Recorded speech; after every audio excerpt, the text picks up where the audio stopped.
If one thing is apparent after the Cowboys-Eagles game, it's that Howie Roseman is doing Howie Roseman things.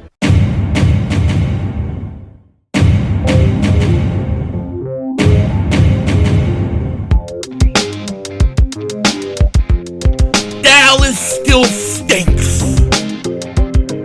You do a kick Dingbat here. So week 1 is in the books, and we learned a few things about all these teams. For me, the first thing I learned was that I believe the Eagles are still the best team in the NFL. I believe they're going to be contenders for the Super Bowl. There are teams we got to keep an eye on. But I don't think anybody's as good as the Eagles or complete. Now, that doesn't mean we don't have things to fix. We don't have things to work on. We don't have things to worry about. However, I know when this team is playing at its best, I don't think anybody can beat them. I really don't. But there are contenders for the NFC that we're going to have to battle. I think Green Bay came out and looked really good. They looked ready to play. Parsons is going to help take that defense and that pass rush to another level. And I think, that Week 12 matchup between the Eagles and Green Bay could be fight for the home field advantage in the playoffs. It's that kind of thing. I think Green Bay, I think the Rams, and we'll see if Detroit can get it together. They didn't look good yesterday. But remember, it is only week 1, and a lot of times you get a lot of false ideas and false thoughts about some of these teams the first 4 weeks. But when I look at it, man, I think it looks good for the Eagles. But we got to get some things fixed, okay? And one of the things that we have to get fixed, we got to take care of, is that secondary. That second cornerback 2 spot is really a problem. Adoree Jackson stunk. Q played good. Cooper Dejean played good. Adoree Jackson, it didn't matter who he was covering. The Cowboys went right after him, okay? That's why probably today we got the Eagles working out cornerbacks. Jordan Schultz is reporting this. Sources, the Eagles are working out former Bengals cornerback Mike Hilton. Hilton is highly respected veteran with 13 career interceptions who could bolster the Philly secondary. He would be a slot corner. Now, could the Eagles be looking to bring in a slot corner, somebody that can play in the slot, to bounce Cooper Dejean outside? This is possible. It's quite possible. It's also possible they're just looking for depth because they want to move him around to multiple positions. I still truly believe that the answer for the Eagles, it lies in Jacorian Bennett. Until he gets on the field, until he's given a chance on that outside, I'm going to wonder if he could play. I believe he can. I believe when he comes in, he will fix the position. I truly do. Everybody was telling me yesterday Slay was getting beat. Slay was getting beat. Well, that's why the Eagles let him go, I guess. Last year of your career, you've got a Super Bowl ring. You've now got some more money. He's going to enjoy his last year. But the Eagles, I think the answer lies in Jacorian Bennett, to be quite honest with you. However, if the Eagles aren't confident in him, and they would know better than me, then maybe the answer is to bounce Cooper Dejean outside. Like I've said, Dejean is a Swiss Army knife, and you're going to have to use him that way in his career to get the full maximum value out of his talents. He should be able to play in a slot. He should be able to play on that outside corner. He should be able to play safety wherever and whenever you need him. So if that's the thing that they're going to do, I'm okay with that. I really am. The other thing we got to talk about is the Eagles and Howie Roseman's attempt to go out and get Micah Parsons. Now, this is crazy, right? But Ari Marioff, and this was reported all over the internet yesterday, social media. The Pound Eagles offered at least 2 first-round picks, a third-round pick, a fifth-round pick, among other things, which we believe was a player, to the Pound Cowboys for Micah Parsons. But Dallas declined because they got no balls, unwilling to trade him to a divisional rival, per Jay Glazer. Now, I got to talk about this for 2 reasons. One, if I'm the Dallas Cowboys, I'm taking that offer. I assume the 2 first-round picks, the 3rd-round pick, the 5th-round pick, most likely, in my opinion, already is a lot. But when it says among other things, I think Jordan Davis was in that. That's just a hunch based upon the Cowboys saying they were wanting a run stuffer. But that's a lot. And if I was the Dallas Cowboys, I would have taken that. But what we've learned about the Dallas Cowboys now is that they're scared. They're scared. They got no balls. They got no balls to make a move like that.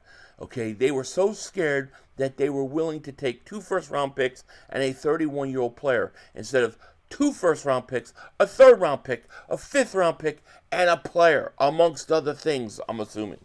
I know teams generally don't like trading within the division, but you can't be scared of that. If I was the Eagles and it was roles were reversed, I'm taking that trade. I'm taking it because you're going to get more. What do I care? I'm rebuilding my team. I'm stocking draft picks. Now, as an Eagle fan, and from our perspective, thank God we didn't do that trade. I'm glad we didn't do that trade. I don't want to do that trade. I don't want to give Cowboys all those draft picks and restock them. I understand how having Micah Parsons and Jalen Carter on the same team is unbelievable. And if the Eagles were a team that were going to the NFC Championship game every year and losing, and that was the one piece that put us over to win a Super Bowl, I would do it. But we've won a Super Bowl without them. We can win it again without them. So I don't think the Eagles have to be that desperate. Just my opinion. I like taking chances. I like looking at all these different things. That's why I've got to give you this quick word from our sponsor. Now would be a great time to talk about our new sponsor, ProfitX. ProfitX is the ultimate sports prediction market. Join thrilling sweepstakes to make peer-to-peer plays with fellow fans. Set your own odds for bigger payouts. All legal in 40 states. Outsmart your friends.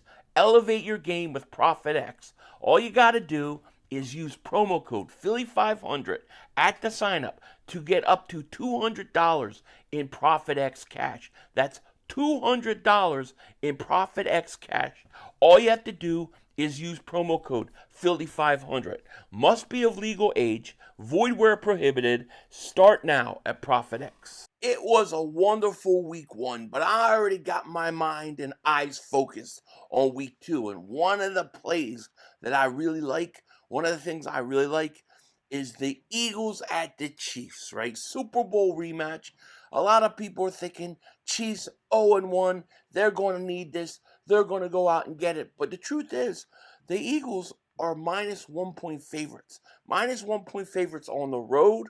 Yeah, if the Eagles win this game, which I think they're going to do, it's going to be by more than 1 point. So I love the Eagles for this ProfitX play. And if you like it too, you could go to ProfitX right now and sign up and get $200 in profit cash. Just use promo code Philly500 and get $200 in profit cash available in 40 states. All you got to do is use Philly500. Shout out ProfitX.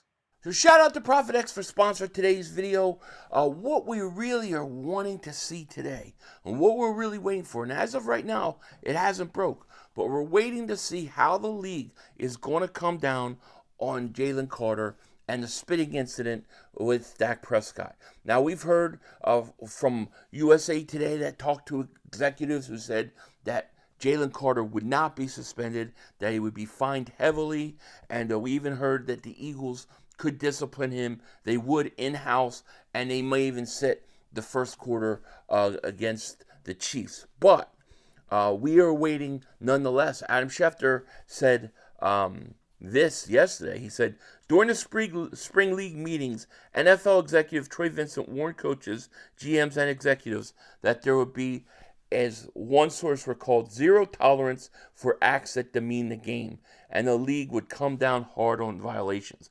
Now, does that mean suspension? I don't know. The way I see it is, I don't see how you can, in my opinion, this is just my opinion, I don't see how you could suspend Jalen Carter more games and not suspend or fine Dak Prescott at all. because he instigated it. Whether you think Dak Prescott was spitting on the ground or whether you think Dak Prescott was spitting at Jalen Carter, he didn't hit him, but you can't tell me when you look at that video he wasn't trying to bait Jalen Carter. He wasn't trying. And look, I don't blame Dak. Like I don't blame him. I think look, you're trying to get in the heads of your opponent. That's a kid who is young, who you can know that you can get into his head, get him off his game. And I don't blame him for doing it. However, you can't say that spitting at him that he should just get off scot-free. I don't see it that way. I think Jalen Carter, he served his suspension. He was kicked out of the game. He should get fined heavily.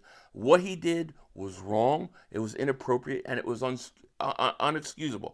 And it doesn't matter what Dak did at the end of the day in terms of how he reacted. He should never have reacted that way. But I think it's kind of hard to give it to one guy and not give it to the other in terms of punishment, because clearly there's two offensive linemen there.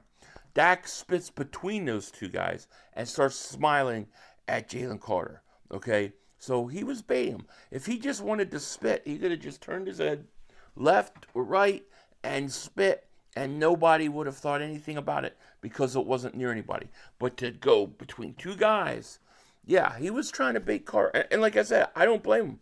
Like, you're trying to get in your opponent's head. I get it. I get it. Jalen Carter reacted bad. And look, he gave the Cowboys more than they ever thought they were going to get. You should never spit on anybody. So Jalen Carter, I don't have an excuse for it. It was still wrong, and it's still his fault. However, what are you going to suspend 2 games, 3 games? Some people are like, you should be suspended all season. For really? I mean, there's never been an incident in the NFL where there's somebody was spitted on and they suspended the guy. Now you're going to start. I think if Carter is suspended, I think this is another example of the league going after the Philadelphia Eagles. That's just my opinion. And why do I say that? Well, because you've already gone after them for the tush push. Isn't it interesting that you get a team like the Buffalo Bills who vote against it? The coach talks about from his high throne about his moral objection because of the health of his players, who he cares about and loves so much. Yet, he runs it twice after he voted against it. Why are you running it? Okay? Then you got the league pissed off about that. You got the whole virtual measurement now, which I think is a fraud. I think it's set there to screw the Eagles and the push-tush. When they get a first down, the thing's going to claim that they didn't. Okay? How are you going to know? We were reading computer codes. I don't read. Now, I don't know what this virtual can. It looks like a scam.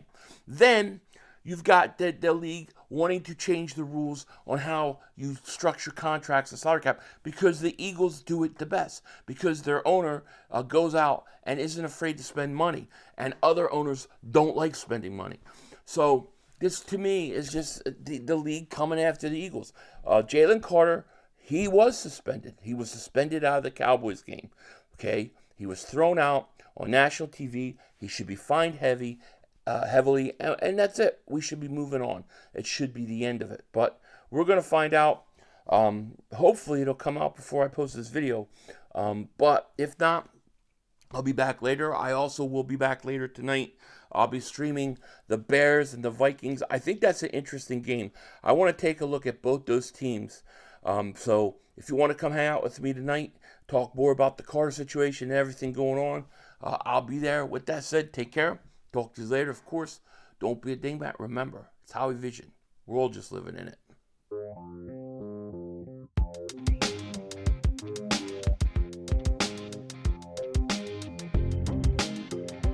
I just want to put this message out to Cowboy fans out there. You need to check on your boy Mark Holmes. You need to check in on him.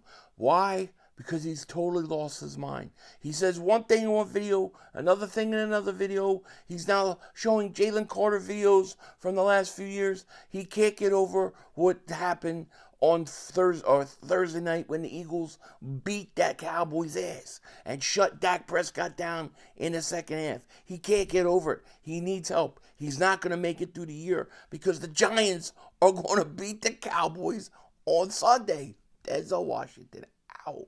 That's all, folks. The brother screwed us.